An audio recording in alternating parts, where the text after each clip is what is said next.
Yeah, welcome. The topic we'll be discussing in this lecture is planning graphs. In the last lecture, we have discussed different types of heuristics. But in spite of using all those heuristics, the problem, most of the real world problem, even applying the heuristics also, the problem size will be pretty big, and hence solving that is not that easy. Okay, so in that context, we'll be discussing the next technique, which is called as planning graphs. Actually, planning graphs helps us to identify good heuristics. Using planning graphs, we can easily uh, identify some good heuristics. So normally in the state space search graph, in the state space graph, whatever the state space search algorithms we have discussed so far, there the state space is represented as a graph. In those graphs, nodes are nothing but states, and edges represent a path from one state to another state. Nodes represent states, and edges represents path from one state to another state. But in planning graphs, in planning graphs, so the topic we are going to discuss is planning graph. In planning graph, the nodes are actions and atomic facts. The nodes can be either action or an atomic fact.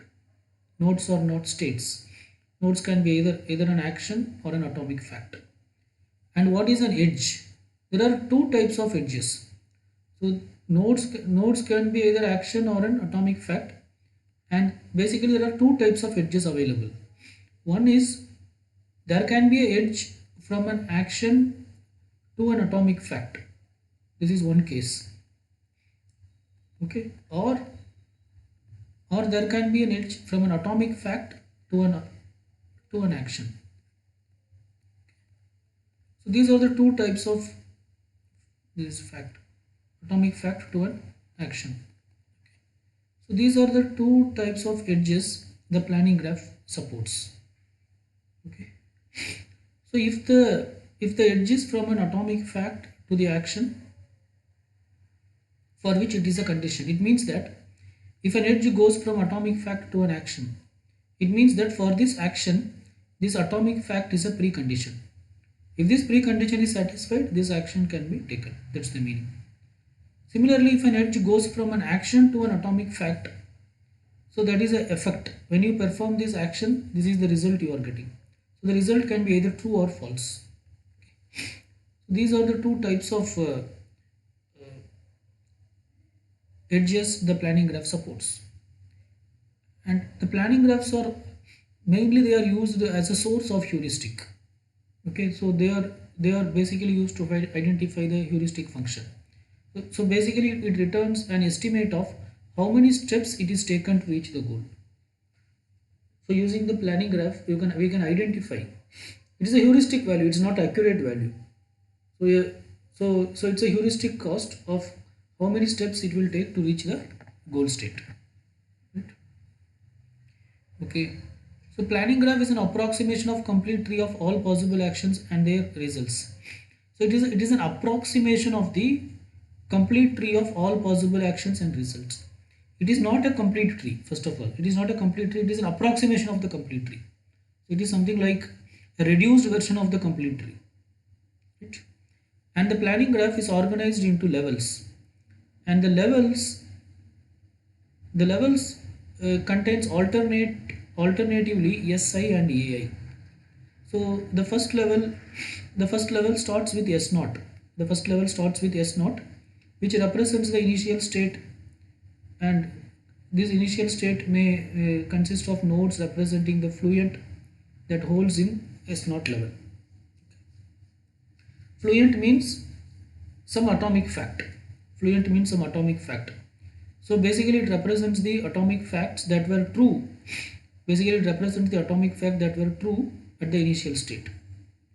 And A naught represents the actions that are applicable at S naught. So S naught and A naught is one level. Okay, this is one level. After S naught and A naught, you will have S1 and A1. This is another level. Then you will have S2, A2, so on and so forth. It goes on. So based on some condition, it will stop. Okay. So initially it is S naught. So S naught represents all the fluent. So fluent means, so basically S naught represents all the fluent which are true in the initial state. Okay. It represents all the fluents that are true in the initial state. So fluent, so here fluent in the sense it represents atomic facts.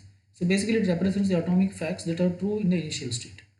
Then for each of these atomic facts, what action you can perform, that is A naught. When you perform an action, some result will happen, that is S1. So this entire thing constitute one level, this constitute another level, so on and so forth.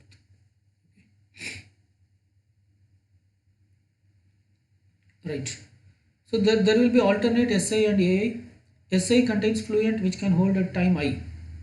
So any Si if you take, it represents fluent which are true at time I. And Ai contains actions which could have their preconditions satisfied at I. So this action can be taken if some preconditions at S1 is satisfied. If this precondition is satisfied, then this action can be taken. So that's what each Ai represents. So fine, let us try to understand planning graph with an example. So let us take this example. This is the initial state which says that have cake. Okay, there is cake is there. That's the meaning. Okay, have of cake. Basically, it means that the cake is available. And this is the goal state. The goal state says that have cake and eaten cake. The goal state says that there should be a cake and also and cake should be eaten. So there are two cases. So it means so you can treat as two different cakes. So it means there is a cake one that you have currently. There is another cake two that is already eaten. So something like that. Okay. So these are the actions we have. Eat of cake. So if you want to perform this action eat cake, then what is the precondition? Precondition is you should have cake. Have cake. Okay. So if have cake is true, then you can apply this action eat cake. If you apply this action eat cake, then what will happen? There is no more have cake. So not have cake and eaten of cake. These two things are happening. The old cake disappears and also eaten of cake becomes true. Next is bake cake. Bake cake is used to create a cake. Now what is the precondition for this? Not have of cake. Only if you don't have the cake, you can bake a new cake. Okay? And what is the effect? Effect is you will have a cake. Right? So this is the problem. This is a problem definition. For this, how can we draw the planning graph? That's what we are going to discuss. So this is the initial planning graph. It's an incomplete planning graph. So later we will discuss the complete planning graph. But let us try to understand this. So you can see here what is the initial state. As per this, the initial state is have cake. Okay. So in S naught we will have only have cake. In S naught we have only have cake. So this is a fluent which it is given. But have cake also means what? Have cake also means that not eaten of cake. So this is also true. Actually both are same only, right? Have cake means not eaten of cake. Okay. Fine. Now what action, if you have cake, then what you can do? So this action we are doing. If you have cake, you can just eat the cake. If you eat the cake, then what is the result? Not have cake. You don't have cake and eaten of cake. Right? But this is an idea to understand how the planning graph works. But this is not a complete solution. Okay. So here we have just what we are saying is the fluent is the initial state is have cake. So that we got this. Okay. Now you have cake means it means what? Not eaten of cake. So we are adding this one more thing. This is just another way of representing this. Okay. And now we have an action eat cake. So eat cake's precondition is have cake. As the precondition is satisfied, we can apply this action eat cake. Once you apply this action eat cake, the result will be what? Eaten of cake and not have of cake. Right? Okay. So we have something called as persistence action. In addition to the normal action in the planning graph, we have something called as persistent action that we will be discussing soon. And also we have something called as mutex or mutual links. There is something called as mutex or mutual links that also we will be discussing. So here is so this is also an incomplete example. Here is another incomplete example for planning graph problem. So but here we are introducing a new action which is called as no operation. This action also you can include. So this action is called as no operation. So initially, what is the condition? We have cake. Have cake means not eaten of cake. Okay. Now this is a new thing we have identified. No operation means no operation also you can represent as an action. So on have cake, if you apply no operation, what will be the result? The result will be have cake only. Okay. Similarly, on not eaten of cake, here if you apply on not eaten of cake, here if you apply no operation, what will be the result? The result will be not eaten of cake only. Okay. Have cake. Already you have cake. For this, if you apply this action eat cake, okay, then what does it mean? Then what will the effect? You already eaten the cake. So the effect is not have of cake. Not have so you don't have cake and eaten of cake. Okay. But still this is not a complete planning graph. One more thing, here you can see some red color arcs. So basically they represents independence. How much this what do you call? How much is each actions or each fluent or uh, how much they are? What is the relation? So basically this this red line represents like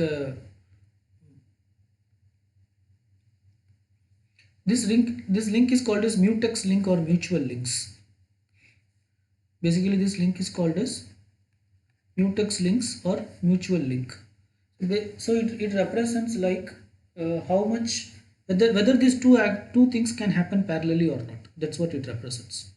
Okay, so that it is called as mutex links or mutual links. Okay, so for example,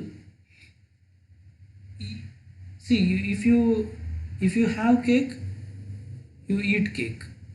Okay, or if you have cake, you don't perform any operation, you continue to have cake, you are not going to eat it. Now these two operations are these two tasks are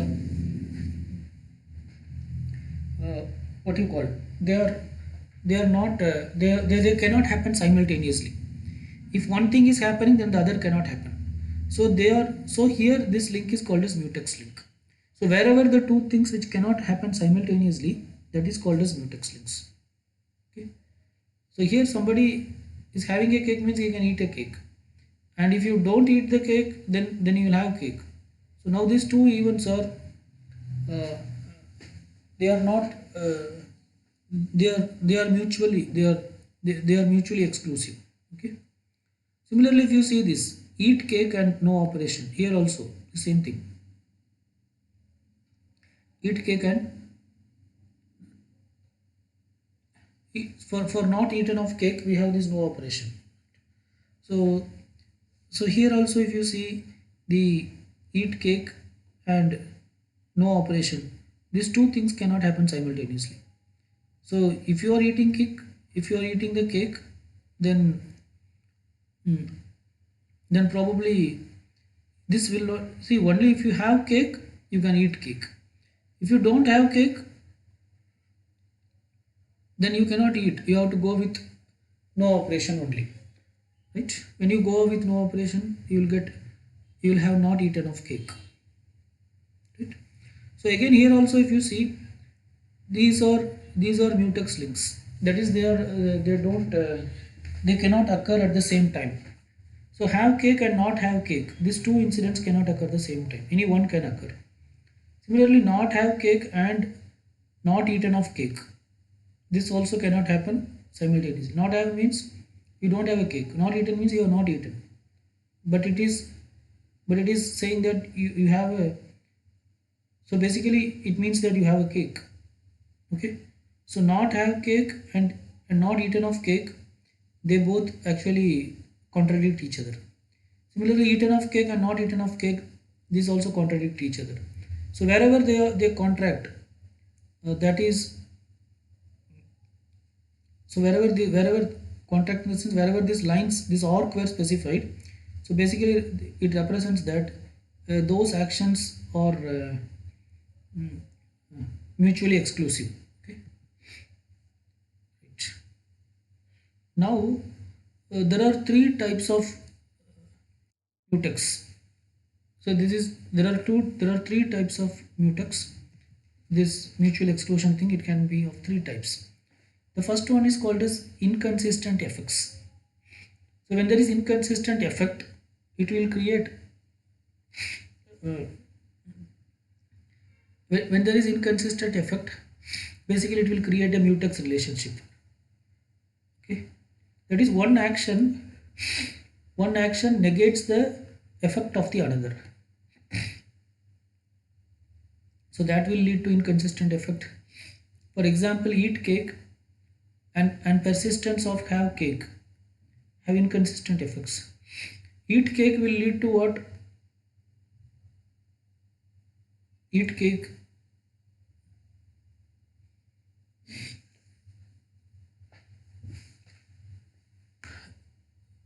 Eat cake means when you apply the action eat cake, then you will get not have cake and eaten of cake. Okay. So, so when you say eat cake, so basically after eating there will be not uh, so after eating the cake, what is the two options we have?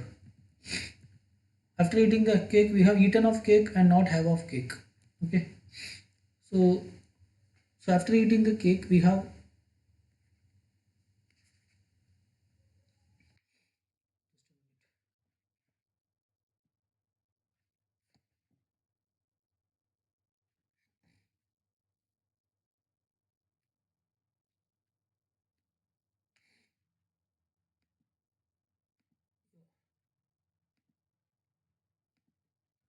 after eat cake, we have eaten of cake and not have of cake. If you take this example, it is eaten of cake and not have of cake. Okay. And so so the point here is inconsistent effect. One action negates an effect of another. So so eat of cake, this is the effect. Eaten of cake and not have of cake. Now let us consider this rule also, this fluent also have of cake, but we want to apply the persistence rule. When you apply persistence rule, what you get is have of, that is basically we are applying no operation. So when you apply no operation, have of cake will be continued as have of cake only. Okay, it will be continued as have of cake only. Now these two things are mutually exclusive, right? First here we got not have of cake, but here we are getting have of cake, so they are mutually exclusive, so they should be represented with this type of arrow. That's what it represents. So this mutual exclusion basically it's of three types. This is the first one, inconsistent effects, right? The second method is interference. Second is interference. It is one of the effects of one action is the negation of the precondition of the other. One of the effects of one action is the negation of the precondition of the other. Okay. When you perform some action, that is actually negating the precondition of the other. Such, what do you call? such things also comes under mutex, right? Because if one person is doing, it is affecting the other person, and if the other person is doing, it is affecting this person. Okay, so that type of heuristic is called as interference. So here is an example for interference also, I think. For example, eat of cake interferes with persistence of have cake. Okay, so basically they are contradictive. So so for example, if you take eat of k, it interferes with the persistence of have cake. So eat of cake is nothing but eaten of cake and not have of cake. Okay, but you have a function which is called as have of cake, and have of cake, I mean it's not a function, it's a literal. Or okay, and have of cake and eat of cake, they are actually mutually exclusive things, right? So there is another reason for this mutex link. The third reason is competing needs. One of the preconditions of one action is mutually exclusive with the precondition of the other. So basically it means that one of the precondition of one action is mutually exclusive with the precondition of the other. Okay. One of the precondition of one action is mutually exclusive with the precondition of the other. That is, if this precondition is satisfied, then the other action cannot be satisfied. They are mutually exclusive. Here is an example. So eat cake. Here we have eat cake. The preconditions for eat cake is have cake. Okay. And for bake cake, it has a precondition not have cake.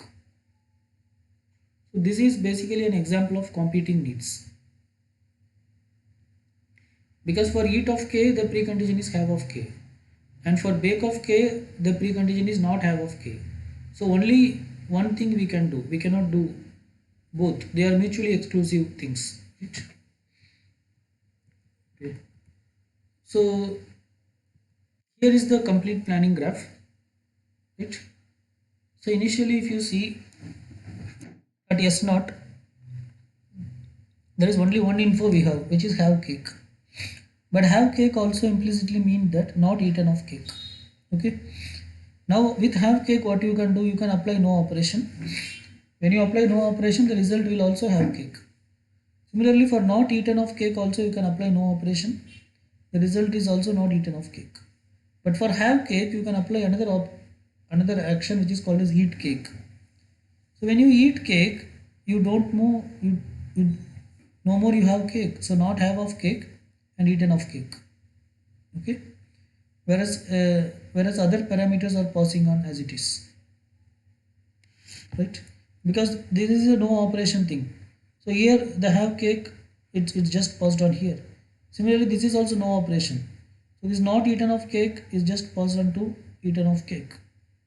Okay. So here wherever there is a gray lines, there is this red line. So basically uh, they are mutually exclusive things, right? Fine. So now there is a question like, when should we stop this planning?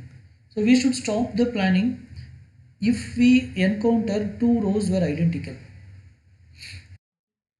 We should stop when we encounter a situation where two rows were identical.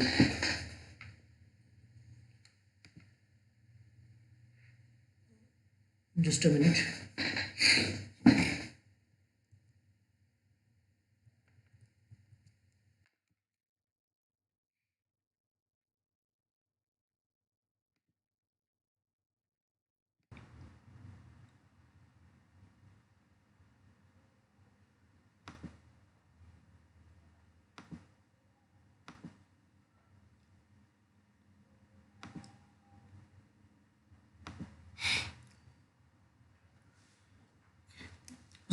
So basically these red line represents, these are mutex operations. That is, they are mutually exclusive operations. If one is happening, the other cannot happen. Now this planning graph, when should we stop? We should stop when two levels are same. For example, this level, if you see this level and this level, they are not same. This level we have only have cake and not eaten of cake. But in this level we have cake, not have of cake, eaten of cake and not eaten of cake. So we should continue for one more round. So here if you see this S1 and S2, they both were same. So now we can stop the algorithm. Right? Because here we have cake, not have cake, eaten cake and not eaten cake. Here also we have the same thing, have cake, not have cake, eaten cake and not eaten of cake. Okay. So now you may ask like how we got this. So right, so this part is clear, right? So here have cake, no operation, we have cake, not eaten of cake, no operation, not eaten of cake. Have cake, we can also do eat cake. So when you perform eat cake, you'll have not have cake and eaten of cake. Okay. Now again for each of these, now there are four. Here we have four fluents. For each of these four fluents, you can apply no operation and some cases some action. For have cake, you can apply no operation. No operation, if you apply, the result is also have cake. For have cake, you can also apply bake of cake.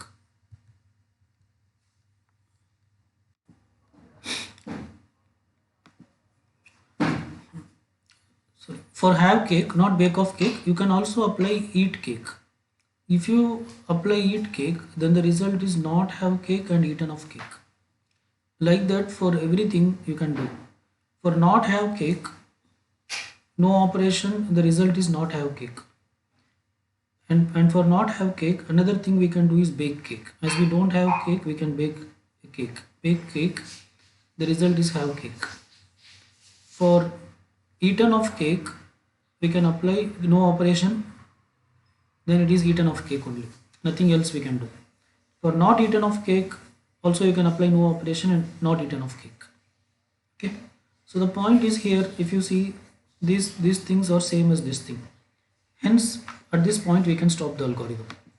And wherever, so everything you have to compare with every other thing and you have to check whether they are mutex or not. For example, have cake and not have cake cannot occur simultaneously. So this is a mutex link. Have cake and eaten of cake. Okay. So if you see have cake and eaten of cake, these two things also cannot apply simultaneously. Here also you have a mutex link actually. Then have cake and not eaten of cake, this can occur simultaneously. Have cake means it is not eaten of cake, right? Okay. So like that you have to check for everything.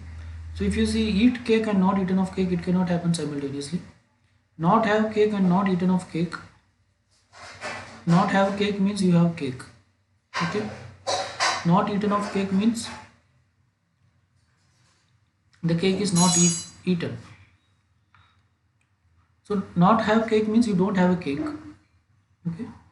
And not eaten of cake means you have not eaten of cake. You have not eaten the cake. But only if you eat the cake, then only you don't have the cake. So these two things also cannot occur simultaneously, right? So basically whichever the things which cannot occur simultaneously, that is represented using this red mark. So here also bake cake and eat cake, these two cannot happen simultaneously, because only if you don't have the cake you will bake the cake, right? So okay, so like that there are there are many operations which cannot happen simultaneously. Okay. So here if you see bake cake and this no operation cannot happen simultaneously, because if you don't have cake, either you can continue with no operation and you can continue with not have cake, or you have to bake the cake. So any one of them only can happen, both cannot happen, right? Similarly when you have cake, you can either continue with no operation and keep in have cake, or when you have cake you can eat it. So any one of these will happen. Similarly here also, eat cake and no operation. These two cannot happen simultaneously. So they are represented using mutex link. So eat cake happens when you have cake, and not eaten cake, this happens when you don't have a cake, right? So any one only will be true, right? Similarly for this also, eat and not eaten. So if it is eat cake, then this will be applied, otherwise this will be applied. Similarly for this end also. So whichever that cannot happen simultaneously, they are represented using the red lines. Fine. So this is how we create the planning graph. Now let us try to understand how, from a planning graph, how can we perform heuristic estimation. Okay. So actually the planning graph contains rich information. The primary information it contains is, if any goal literal fails to appear in the final level of the graph, then that problem is unsolvable. See, if you, I mean in the planning graph, say for example, you are looking for one particular goal, something x. If that x is not available in the final level, then it means that the problem is unsolvable. Okay. So your goal should be available in the final level, then only it is solvable. Otherwise by looking at the planning graph itself, you can say that it is unsolvable. That is one observation. And there is something called as level cost of GI. This level cost of GI is an estimate. We can estimate the cost of achieving a goal literal GI from the state S as the level at which GI first appears in the planning graph constructed from the initial state S. The level cost GI is an estimate. We can estimate the cost of achieving a goal literal GI. So we are looking for a goal GI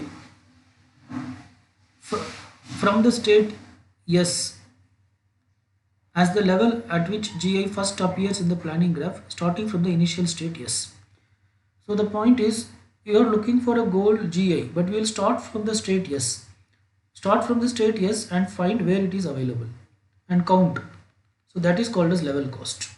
Okay. So after S naught there will be A naught. First you check whether whether the goal is available in S naught or not. No, then go to A naught. Is it available? No, then go to S1. Is it available? Then go to A2. So on and so forth. Finally, at some place you will identify that is available. Then the cost is this, how many links you have paused. That is the cost. So that is called as level cost. This is one level. This is two level. This is three level. Right? Okay. So in the previous example, if you see, have cake has a level cost 0 and eaten cake has a level cost 1. So how we got this value? If you refer this planning graph here, have cake, it is coming at 0th level. So if your goal is to find have cake, then at 0th level itself you can find the goal. Okay. So the value of have cake, right? The level cost of have cake is 0. And if you consider eaten cake, consider eaten cake, its level cost is 1. Now see, the level means, previously I said this is one level and this is one level. It's not like that. This entire thing is one level. S naught A naught is one level, S1 A1 is next level, S2 A2 is next level, so on and so forth. Right? So here so we have to check two things: have cake and eaten of cake. So eaten of cake, here we don't have eaten of cake. Here we have eaten of cake. So eaten of cake is available at which level? It is available at level 1. It is available at level 1. Hence we got this value. The level cost of have cake is 0. The level cost of eaten of cake is 1. If you want to estimate the cost of a conjunction of goals, there are basically three approaches to do this. So conjunction means we are not going to, our goal does not contains one literal. Our goal contains multiple literals. It is something of this form: A and B and C. So A is one goal, B is one goal, C is another goal. All these goals should be satisfied. So how will you estimate the heuristic cost of a conjunction of goals? That's what we are going to discuss. So basically there are three ways to do this. The first method is called as max level heuristic. This max level heuristic, what it says in the sense, you find the level cost of individual goals. For goal A, what is the level cost? Identify. For goal B, what is the level cost? Identify. For goal C, what is the level cost? Identify. Out of this, whichever the level cost is maximum, that we will return as the heuristic cost. So that is called as max level heuristic. If the level cost of A is 2, B is 3, C is 6, then our heuristic cost will be 6. Okay. The second type of heuristic is called as level sum heuristic.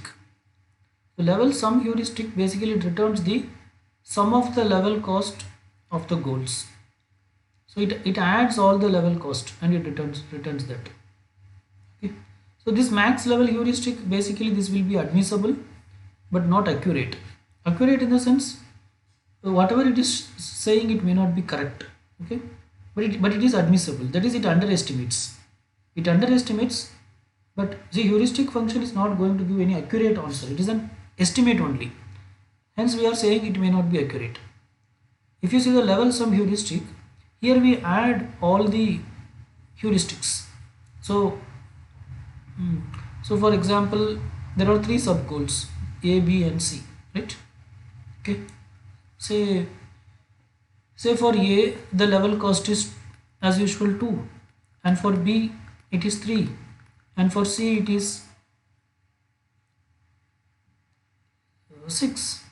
In this case we add everything. In the first case, what we do in max level, we have identify the one with the maximum level cost.